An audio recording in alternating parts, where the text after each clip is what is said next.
Amado, que la gracia de nuestro Señor Jesucristo, el amor de Dios y la comunión con su glorioso Espíritu Santo sea con todos vosotros. Lo deseo de todo corazón.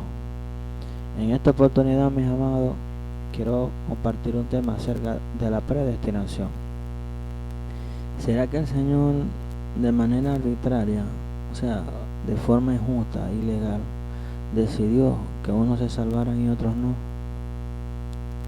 La palabra predestinación viene del griego prorisemicro, marcar de antemano o predeterminar, o sea, marcar un destino previamente. Eso es lo que significa. Yo en lo personal creo que es una aberración pensar. El problema es que algunos afirman que unos estamos predestinados a salvarnos y otros predestinados a ser condenados. O sea, previamente. La palabra está bien, el concepto está bien, la definición de prorisemicro, marcar de antemano o predeterminar, o sea, o preestablecer un destino. Es verdad, ese es el significado de predestinación, que es la que aparece en Romanos 29 y 30. El contexto yo lo veo sencillo, el texto, pero algunos han torcido esa parte de la palabra de Dios, porque yo pienso que creer que algunos fueron predestinados para salvarse o perderse es afirmar que el Señor previamente colocó en el ADN de cada persona información para que algunos instintivamente buscaran al Señor en el momento preestablecido por Dios, y a otros le colocó información para que nunca lo hicieran en su ADN. Eso es terrible pensar eso, ¿no? Que ese más o menos predestinar, la predestinación para algunos salvarse y otros no. Bueno, vamos a leer el texto que utilizan.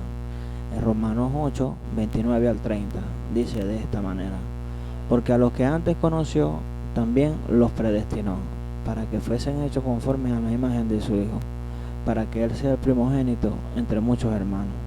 Y a los que predestinó, a estos también llamó. Y a los que llamó, a estos también justificó. Y a los que justificó, a estos también glorificó. Ese es el texto que ellos utilizan, que a los que predestinó, a estos llamó. O sea, a los que estaban ya preestablecidos fueron los que llamó. A los demás no los llamó.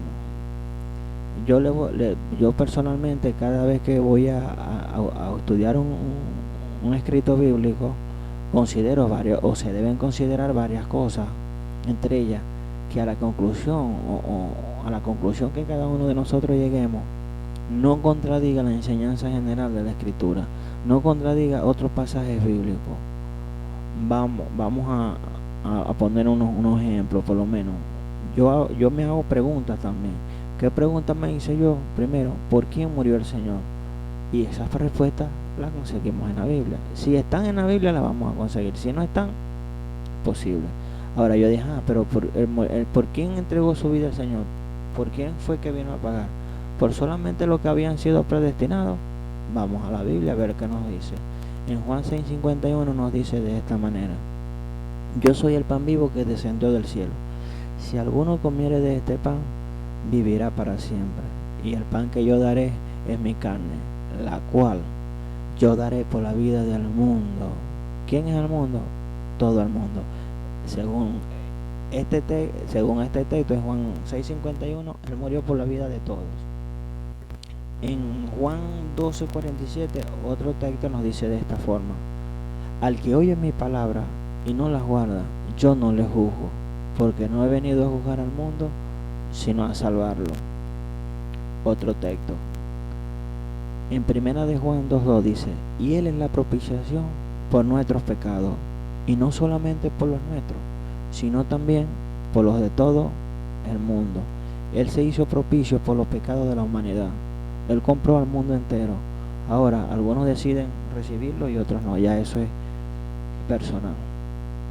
El llamado general que hace el Señor, ¿será que solamente llamó a algunos pocos o a todos? Vamos a ver el que nos dice la palabra de Dios. En Hechos 17:30 nos dice de esta manera: pero Dios, habiendo pasado por alto el tiempo de esta ignorancia, ahora, ¿cuándo es ahora? Ahora, eso está en Hechos, le está hablando, no me recuerdo si es Pedro o Pablo, que está hablando a los judíos o a todos los que estaban en Jerusalén. Ahora, manda a todos los hombres en todo lugar que se arrepientan. Yo creo que todo es todo, todos los hombres, y todo lugar es en cualquier parte del mundo que se arrepienta, porque ha establecido un día en el cual juzgará al mundo con justicia por aquel varón que a quien designó, dando fe a todos con haberle levantado de los muertos. Otro texto en 2 de Pedro 3:9 nos dice de esta manera: el Señor no retarda su promesa, según algunos la tienen por tardanza, sino que es paciente para con nosotros, no queriendo que ninguno perezca, sino que todos procedan al arrepentimiento. Sino que todos, absolutamente todas personas procedan al arrepentimiento. En 1 de Timoteo 2:1 al 6 nos dice de esta manera. El verso que nos interesa es el versículo 4, pero vamos a leerlo todo para no alterar el contexto, el contexto de 1 de Timoteo.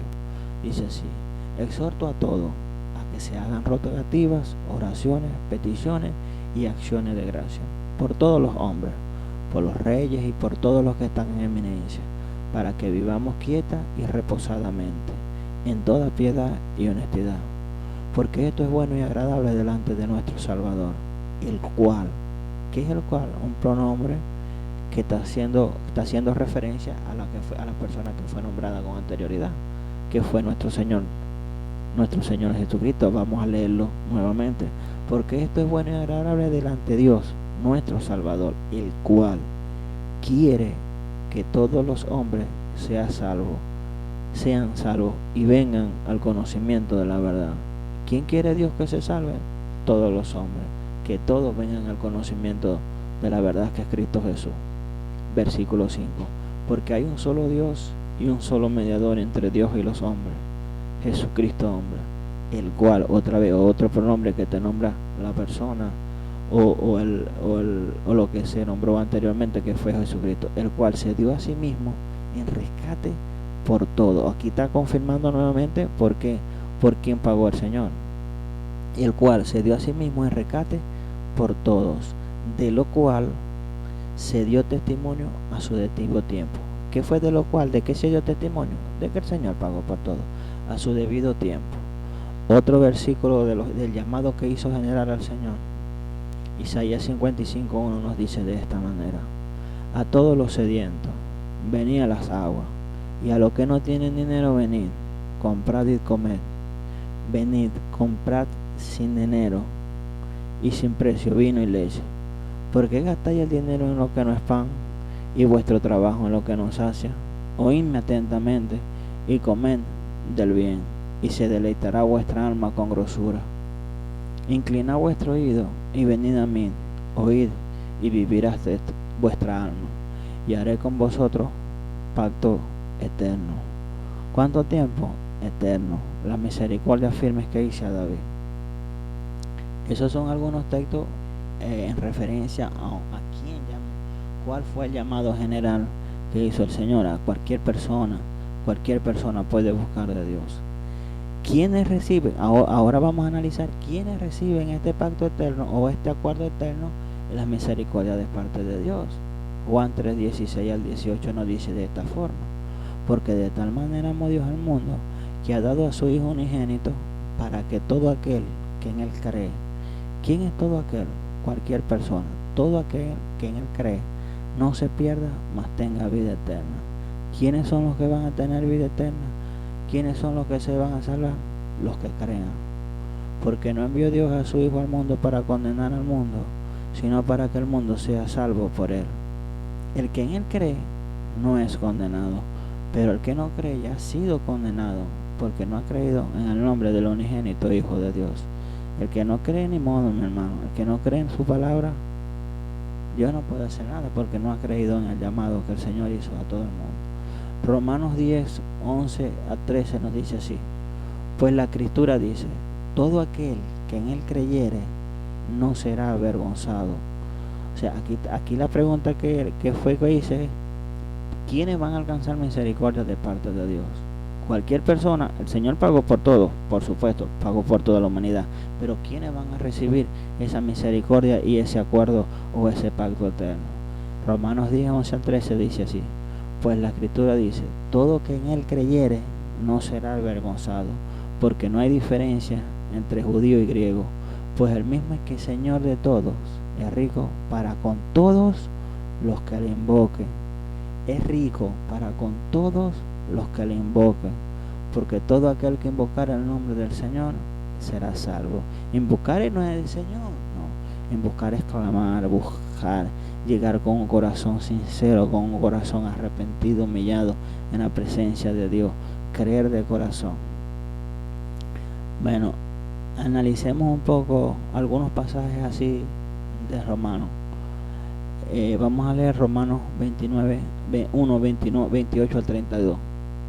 Y como ellos no aprobaron, ¿quiénes? Todos los hombres, tener en cuenta a Dios, Dios los entregó una mente reprobada para hacer cosas que nos convienen, estando atestados, ¿qué quiere decir atestados? Llenos de toda injusticia, fornicación, perversidad, avaricia, maldad, llenos de envidias, homicidios, perversidades, avaricia, maldad, llenos de envidias, lo repetí.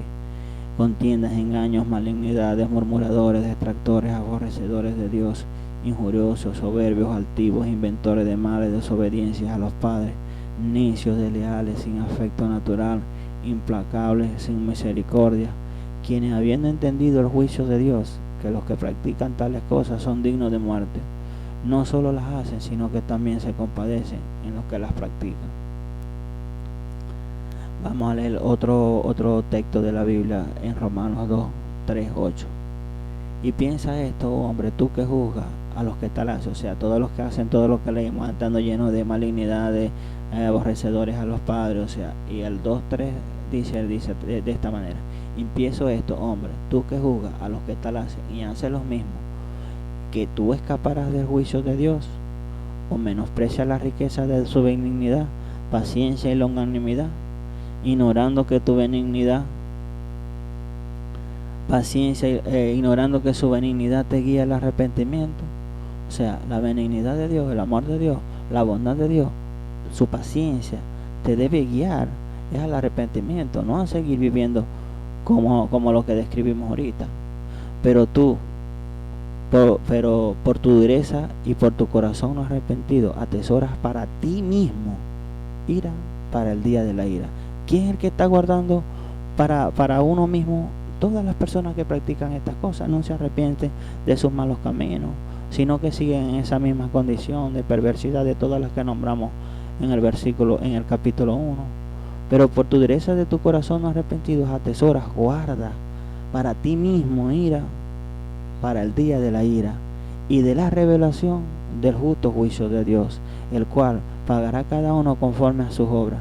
Vida eterna a los que perseverando el bien hacer buscan gloria, honra y inmortalidad, pero ira y enojo a los que son contenciosos y no obedecen a la verdad, sino que obedecen a la justicia. Otro verso que rechaza tajantemente que algunos fueron predestinados y otros no. 3, 9 al 12 dice así: ¿qué pues? ¿Somos nosotros mejores que ellos? En ninguna manera, pues ya hemos acusado a judíos y a gentiles que todos, judíos y gentiles, los gentiles son todas las personas que no eran judías, por supuesto, están bajo pecado, como está escrito: no hay justo ni aun uno, no hay quien entienda, no hay quien busque a Dios, todos se desviaron, a una se hicieron inútiles, no hay quien haga lo bueno, no hay ni siquiera uno, ni judíos ni gentiles, no había ni siquiera uno.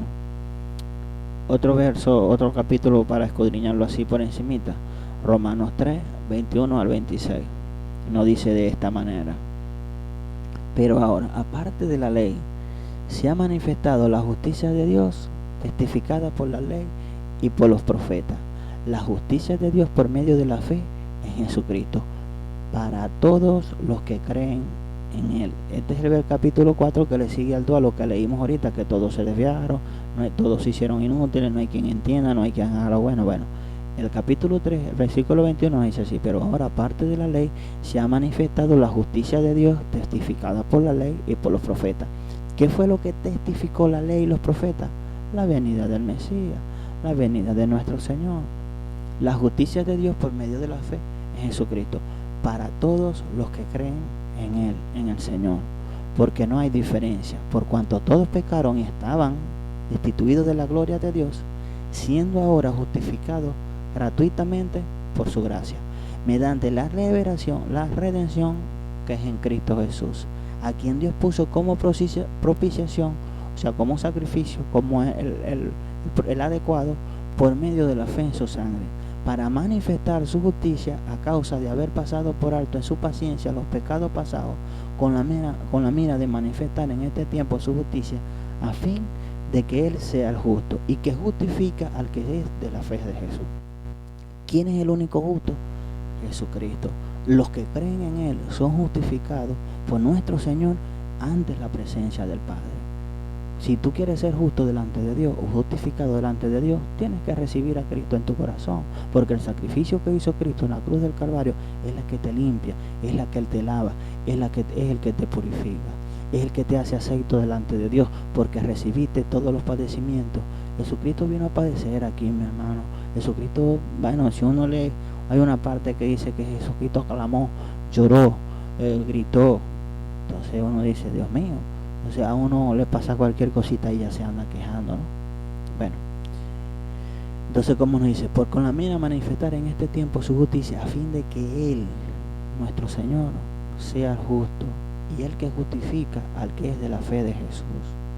El que es de la fe de Jesús, el que cree en el Señor Jesucristo, Él va a ser justificado por Dios. No hay ninguna otra manera de ser justificado. Ahora vamos a analizar un poquito el contexto de Romanos 8, 29 y 30, el que leímos al principio, ¿no? Vamos a analizarlo desde el capítulo 1 rápidamente. Dice así: ahora pues, ninguna condenación hay para los que están en Cristo Jesús, los que han recibido a Cristo en su corazón de verdad, porque Romanos 10 nos dice, pues con el corazón se cree para justicia y con la boca se confiesa para salvación. Tú debes de creer en tu corazón que Jesucristo murió en la cruz del Calvario por nuestros pecados y que fue propicio a Dios por nuestras transgresiones. Eso es lo que tú debes de creer y apartarte. Si Él murió por los pecados, ¿vamos a seguir viviendo en el pecado? Imposible. Entonces no hemos creído verdaderamente que Jesucristo murió para condenar el pecado en su carne. Entonces leemos nuevamente: ahora pues, ninguna condenación hay para los que están en Cristo Jesús, los que no andan conforme a la carne, sino conforme al Espíritu. Porque la ley del Espíritu de vida en Cristo Jesús me ha librado de la ley del pecado y de la muerte. Porque lo que era imposible para la ley, por cuanto era débil por la carne, Dios, enviando a su Hijo en semejanza de carne de pecado, a causa del pecado condenó el pecado en la carne, para que la justicia de la ley se cumpliese en nosotros, que no andamos conforme a la carne, sino conforme al Espíritu. Porque los que son de la carne piensan en las cosas de la carne, pero los que son del Espíritu en las cosas del Espíritu. Porque el ocuparse de la carne es muerte, pero el ocuparse del Espíritu es vida y paz.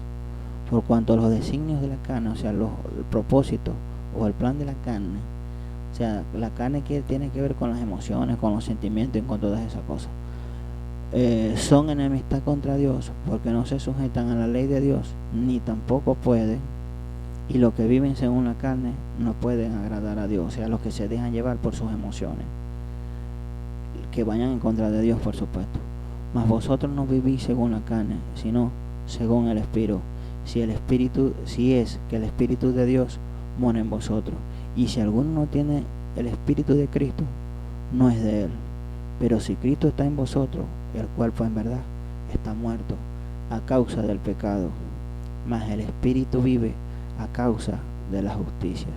Y si el Espíritu de aquel que levantó de los muertos a Jesús mora en vosotros, el que levantó de los muertos a Cristo vivificará también vuestros cuerpos mortales por su Espíritu que mora en vosotros. Así que, hermanos, deudores somos, no a la carne, para que vivamos conforme a la carne. Porque si vivís conforme a la carne moriréis, mas si por el Espíritu hacéis morir las obras de la carne, viviréis. Porque todos los que son guiados por el Espíritu de Dios, estos son hijos de Dios. Fíjense que aquí Pablo no está afirmando que estos hermanos de Romanos vivían conforme a la carne, porque vamos a leer rápidamente, dice, así que hermanos, deudores somos, no de la carne, para que vivamos conforme a la carne, no, porque si vivís conforme a la carne moriréis, mas si por el Espíritu hacéis morir las obras de la carne, viviréis. Estos no vivían conforme a la carne. Vamos a leer rápidamente el mismo Romanos 6:17 que dice, pero gracias a Dios, que aunque eras esclavo del pecado, habéis obedecido de corazón aquella forma de doctrina a la cual fuiste entregado, y libertado del pecado, viniste a ser siervo de la justicia. Estas personas que eran cristianas en Roma, por supuesto que no vivían conforme a la carne. Pablo está dando un ejemplo en general. Seguimos leyendo, porque si vivís conforme a la carne moriréis, mas si por el Espíritu hacéis morir las obras de la carne, viviréis. Porque todos los que son guiados por el Espíritu de Dios, estos son hijos de Dios. Si el Espíritu de Dios está en vosotros, mi hermano, usted va a ser guiado. Usted va a ser guiado a hacer lo correcto. Pues no haber recibido el espíritu de esclavitud para estar otra vez en temor. ¿Por qué le está diciendo que no deben andar en temor? En el versículo 1, mi hermano, le dice, ahora pues ninguna condenación hay para los que están en Cristo Jesús. O sea, ¿qué le está diciendo? Pues no habéis recibido el espíritu de esclavitud para estar en esclavitud de qué, del pecado, sino que habéis para estar otra vez en temor de que va a pecar, de que esto, no, sino que habéis recibido el espíritu de adopción por el cual clamamos Abba Padre. El Espíritu mismo da testimonio a nuestro espíritu de que somos hijos de Dios, y si hijos también herederos de Dios y coherederos con Cristo, si es que padecemos juntamente con Él, para que juntamente con Él seamos glorificados. Pues tengo por cierto que las aflicciones del tiempo presente no son comparables con la gloria venidera que en vosotros ha de manifestarse. ¿De qué está hablando de las aflicciones del tiempo? A causa del pecado, por luchar contra el pecado. Es lo que está hablando aquí de pecado, no está hablando de otro tipo de aflicción, ni de persecución, ni nada de eso. Seguimos leyendo el 19. Porque el anhelo ardiente de la creación es de aguardar la manifestación de los hijos de Dios. Porque la creación fue sujetada a vanidad, no por su propia voluntad, sino por causa del que la sujetó en esperanza. Porque la creación misma será libertada de la esclavitud de corrupción a la libertad gloriosa de los hijos de Dios. Porque sabemos que toda la creación gime a una, y a una está con dolores de parto hasta ahora. Y no solo ella, sino que también nosotros mismos, que tenemos las primicias del Espíritu, nosotros también gemimos dentro de nosotros mismos, esperando la adopción, la redención de nuestro cuerpo. Nosotros fuimos redimidos en nuestro cuerpo, fuimos liberados de la esclavitud del pecado, pero todavía no hemos sido redimidos, liberados del cuerpo de pecado. Fuimos liberados de ser esclavos del pecado, pero no del cuerpo todavía. El cuerpo genera deseo, genera concupiscencia, como dice la palabra. Porque en esperanza fuimos salvos, pero la esperanza que se ve no es esperanza, porque lo que alguno ve, hay que esperarlo. Pero si esperamos lo que no vemos, con paciencia lo guardamos. Y de igual manera el Espíritu nos ayuda en nuestra debilidad, pues que hemos de pedir como conviene, no lo sabemos, pero el Espíritu mismo intercede por nosotros con gemidos indecibles. Mas el que escudriña los corazones sabe cuál es la intención del Espíritu, porque conforme a la voluntad de Dios intercedes por nosotros. Y ahora viene los versículos que mencionan mucho acerca de la predestinación, y esto está claro, yo lo veo aquí clarito. Fíjense que viene hablando que no hay condenación para los que están en Cristo, que los deseos de la carne se oponen contra el Espíritu, que no debemos de tener temor porque no recibimos creemos que vamos a estar en condenación. No hay que tener temor porque no recibimos un espíritu de esclavitud, o sea, para estar otra vez esclavos del pecado, sino que hemos recibido un espíritu de adopción por el cual clamamos Abba Padre. Todas esas cosas. Yo no veo aquí que está hablando de haber determinado a alguien para salvación y haber determinado a otros para perdición. Ahora vamos a leer el verso 28. Dice, y sabemos que a los que aman a Dios todas las cosas ayudan a bien. Esto es, a los que conforme a sus propósitos son llamados. Y aquí viene el verso, porque a los que antes conoció también los predestinó. O sea, a los que el Señor conoció, a los que el Señor supo, cualquier persona que se iba a arrepentir, todos los que se iban a arrepentir, los predestinó. ¿Para qué? Para que fuesen hechos conforme a la imagen de su Hijo, para que Él fuera el primogénito entre muchos hermanos. Yo no veo aquí ninguna parte que está hablando de que los predestinó para que sean salvos. Aquí no habla de predestinación para ser salvo. Por eso le dije que la palabra aquí que había sido traducida por predestinación en griego, que dice vamos a leerlo aquí rápidamente, vamos a buscarlo aquí, que yo les dije, del griego proirisemicro, marcar de antemano o predeterminar, o sea, un destino predeterminado por parte de Dios. Pero aquí no está hablando de predestinación para salvación. Dice, porque a los que antes conoció Dios en su presencia, o sea, conocimiento previo de todas las cosas, de todo lo que va a suceder. Él dijo, todos los que crean en mi Hijo van a ser predestinados para ser hechos a la imagen de su Hijo. Esa fue la predestinación. Aquí no está hablando de predestinación para salvarse. Aquí no está hablando de predestinación para perderse. No. Dice, porque a los que antes conoció, o sea, a los que todo el que iba a creer en Cristo, los predestinó para que fuesen hechos conforme a la imagen de su Hijo. Y aquí lo dice claramente, porque a los que antes conoció, también los predestinó. O sea, a los que él sabía que se iban a arrepentir, fueron predestinados para ser hechos a la imagen de su Hijo, para que él sea el primogénito entre muchos hermanos.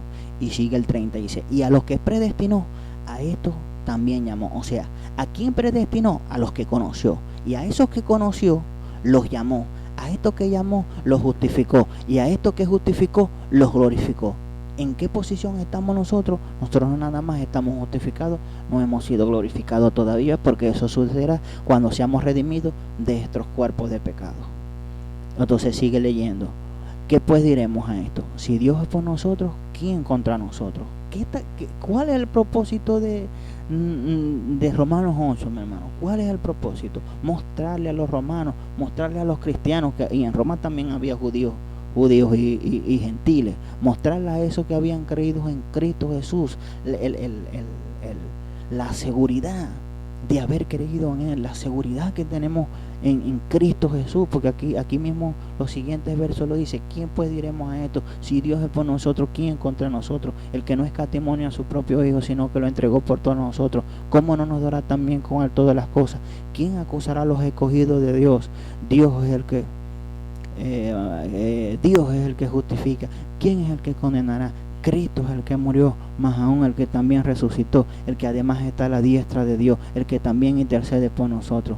¿Quién nos separará del amor de Cristo? Tribulación o angustia, o persecución o hambre o desnudez o peligro o espada, como está escrito, por causa de ti somos muertos todo el tiempo, somos contados como ovejas de matadero. Antes, en todas las cosas somos más que vencedores por medio de aquel que nos amó, por lo cual estoy seguro que ni la muerte, ni la vida, ni ángeles, ni principados, ni potestades, ni lo presente, ni lo porvenir, ni lo alto, ni lo profundo, ni ninguna otra cosa creada nos podrá separar del amor de Dios que es en Cristo Jesús. Yo veo esto más bien, este capítulo 8 como una exhortación, como Pablo los estaba animando a esas personas cristianas. Yo no veo que está hablando que algunos fueron predestinados. Eso no existe en la Biblia, mis amados, que la Biblia diga, la palabra de Dios diga que algunos fueron predestinados para ser condenados. El que como leímos nosotros, que el que es condenado es porque no cree en el Hijo. No hay otra respuesta para eso. Y leímos varios versículos. Ustedes anótenlo, lo analizan y hagan sus comentarios. Si estoy equivocado, bueno, comenten. Pero yo no veo aquí que algunos fueron predestinados, como les dije al principio. Yo lo veo clarito, dice, porque a los que antes conoció, o sea, a los que el Señor sabía que se iban a arrepentir, cualquier persona, no en particular, no individual, los predestinó para que fuesen hechos a la imagen de su Hijo. Él sabía que se iban a arrepentir. ¿Cómo? A través de la predicación del Evangelio. O sea, si yo digo, si ya una persona se va a salvar, la que se va a salvar, sea como sea, porque ya Dios los predestinó. Entonces, ¿para qué predicamos? Si hay que esperarlo nada más en la iglesia, en las congregaciones, que ellos vengan solitos. ¿Para qué hablamos de la palabra? ¿Para qué constituyó el Señor ministro o estableció ministros en las congregaciones para que la gente se edificara? Entonces, mis amados, es erróneo pensar que Dios es injusto, mi hermano. Dios nos ama a todos por igual, como nos dice Pedro y varios pasajes que leímos. Él no quiere que ninguno perezca, sino que todos vengan al conocimiento de la verdad. Espero, mi amado, que esta enseñanza o este breve compartir que hice de las Escrituras sea de edificación para su vida y para que se olieran de duda. Y bueno, mi hermano, que nuestro Señor le abra el entendimiento, les alumbre los ojos de su entendimiento para que puedan cada día conocer más a nuestro Señor Jesucristo. El Señor les guarde.